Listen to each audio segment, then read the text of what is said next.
Hey guys, welcome back to Electrical Car Repair Live. Thank you guys for watching and subscribing to the channel. Today will be super helpful video to any of you having a Chevy Silverado, that generation here from year 2014 to year 2019. If you need to find where the door module fuse is located, which fuse control the door modules, where you can buy cheap parts, tubes, fuses, relays with a good price, quick shipping, that way you do not waste money and time.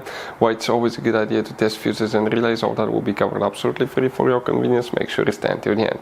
Before we start, let us tell you a little bit about us, guys. Every single car we get here at the garage, we try to make at least 200 to 300 free repair videos. We take them completely apart. We show you how to fix engines, transmissions, engine codes, engine lights, fuses, all that stuff, guys. Why we do all that? Because our mission in the shop is to save you guys as much money as we can. All we need in return, please subscribe to the channel, like the video.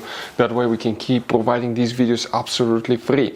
Now, guys, we have more than 14,000 free repair videos on our YouTube channels that can save you thousands of dollars in future repairs. So please check them out, and they can save you quite a bit of money now or in the future. So guys, the door module fuse, where you can expect to find it, we will demonstrate on that generation Chevy Silverado right here. Guys, most people do not know how many hidden fuse boxes are in this truck. We recommend to check out the video on our YouTube channel about fuse box location on Chevy Silverado. Now, what we guys need to do for the door module, we need to open the driver door.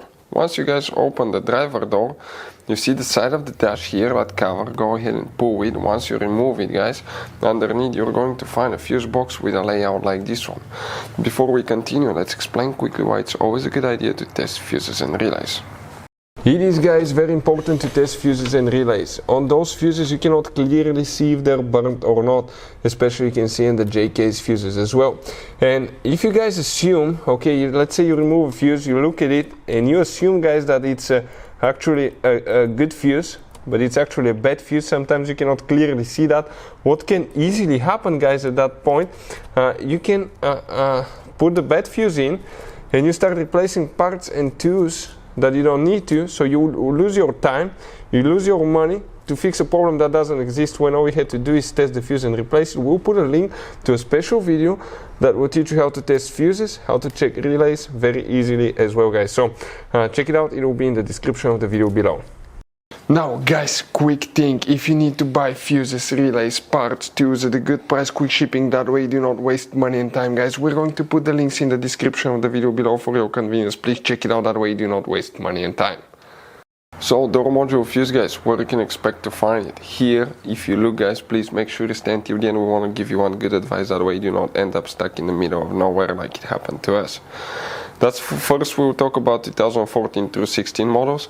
The door module fuse will be fuse number 40. We are talking about this one right here. Okay, and now if you have 2017 through 19, okay, it will be exactly the same location for both. It will be fuse number 40 as well, the one that you will need to check. Now, guys, you have all kind of different fuses and relays in that Chevy Silverado. You have different fuses, relays that could be really hard to find, especially if you're in the middle of nowhere. And one time we needed a replacement one, we couldn't get one, we were stuck in the middle of nowhere because of that. So what we do now, we always get some spare fuses, relays, keep them in the glove box for a peace of mind, guys. That way you do not get stuck in the middle of nowhere like it happened to us, guys. Hopefully the video will be helpful. Thank you guys for watching and see you next time.